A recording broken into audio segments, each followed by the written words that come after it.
Dogma Sports Talk worldwide with some news from the world of boxing. Y'all know what time it is.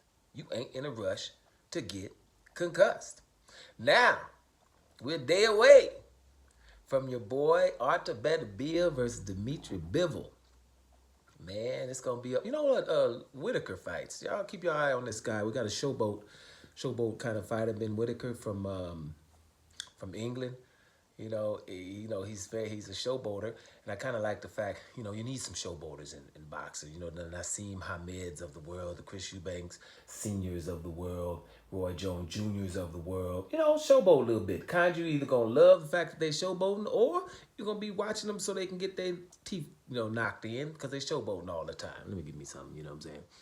Anyway, hold up. He's showboating, so we like that about him. Y'all check him out. He's a light heavyweight. Pretty good fighter, man. Y'all keep your eye on this dude, Ben Whitaker. Check him out.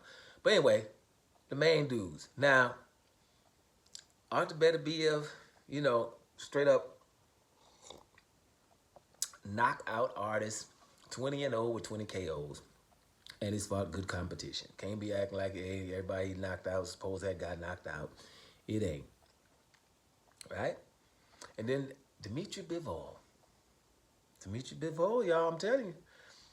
Technical fighter, got a good resume, y'all. All right? I'll tell you one of them is Canelo Alvarez. Now, when you talk about Canelo Alvarez, everybody say Canelo Alvarez is good. He's always in the top 5 pound for pound. He's been around. He's done this and he's done that. Well, he got whitewashed from Dimitri Bivol at 175 pounds, and Dimitri Bivol wanted to come down and fight him at his weight at 168, and Canelo didn't want to do that. Canelo fans want him to fight Dimitri Bivol again, right? Canelo, that's what I'm hearing, is he wants to fight the Dimitri Bivol versus Artur Beterbiev winner, but he must have said that in April, because that's an April Fool. Ain't nobody believing that. If you ain't gonna fight Dimitri Bivol, definitely ain't gonna fight the winner of Dimitri Bivol, Artur Beterbiev. So, I don't believe that. But be it as it may, let's talk Dimitri Bivol, because that's who I want. That's who I want to win. Dimitri Bivol is a technical fighter.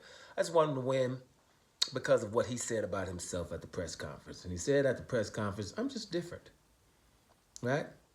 Beterbiev is probably the slight favorite here. I haven't looked, but 20-0 and being a slightly bigger guy and a harder puncher, most of the time you're going to go for a harder puncher, because at the end of the day, Artur Beterbiev is not just a harder puncher. He's technical too. He can move too, right? Got a pretty good chin. Yeah, has he been hurt? Give me a fighter out there who hasn't been hurt. If the name ain't Danny Garcia, you're going to be hard-pressed to find somebody who's never been hurt before. Everybody, they all been hurt, right? It's just sometimes they get hurt and we act like they got a good chin for standing up. The other guy gets hurt and he got a bad chin because he got wobbled. Just who you like. That's how that works. But at the end of the day, Dimitri Bivol is technical, and he's just done things, man. He's done things. He seems to come through these fights, and they have to knock everybody out. You're going to probably go the distance, but good, you're going to get beat up in the process. Listen, he dominates Canelo Alvarez, right? And, I was nervous about that fight for him, dominates Canelo Alvarez. But for me, sometimes the things that you do awesome don't happen on that night, right? I always go back to this one. When Kobe Bryant, for those that are old enough to know, remember, Kobe Bryant scored that 81 points against Toronto, and they needed all them 81. If you remember that game, even if you go back and watch it now, just don't watch the 5-minute, feedback. Watch the highlights about 20 minutes so you can kind of see the feel of the game, that they were behind the whole time, right? And they needed all those 81 points. But for me, the best thing that happened on that night that he got 81 wasn't even on that night.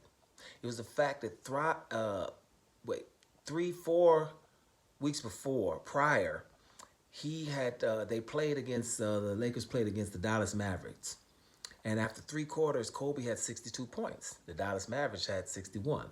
So and they were leading by 19 points. So Phil Jackson took him out, didn't let him play the fourth quarter. For me, and Dirk Nowitzki was on that other team, by the way, with a whole bunch of other good guys. So they should have let him play that night so he can at least get all the Laker records and get, 70 something, 80 something on that night. And he would have. But to come back 3 or 4 weeks later and to get 81 again, basically, is how I see it. He would have had probably 80 something on that night, the way he was cooking. So that was awesome. And so going back to Dimitri Bivol, he beat the hell out of Canelo Alvarez. Wasn't close, at least. We can all agree on that. Wasn't a close fight, right? Forget the scorecards. Just watch the damn fight. But to fight, after fighting Canelo Alvarez, a tall, undefeated, 40 and something and old, the one they thought was going to catch Floyd Mayweather's record, southpaw, volume puncher, with some power, with Gilberto Ramirez, to come off of Canelo and to fight Gilberto Ramirez and dominate him, that was it for me. It's like, this dude is bad.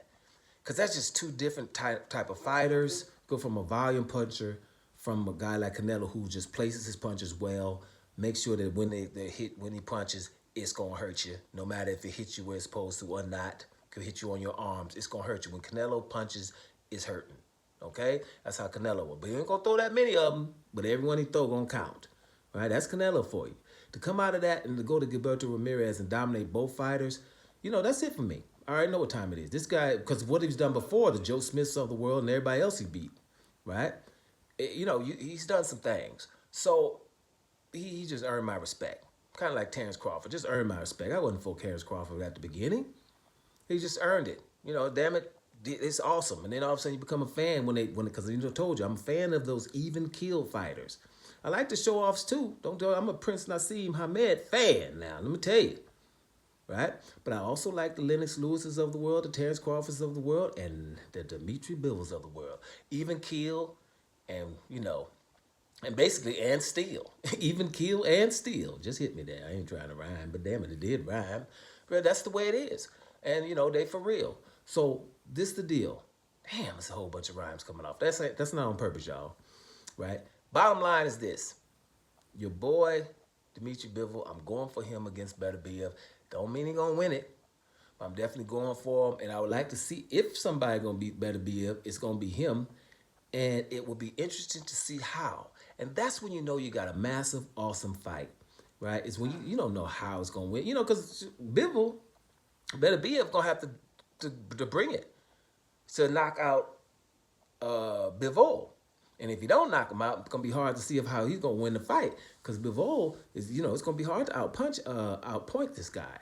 So yes, when Dimitri Bivol says he's different, listen to him.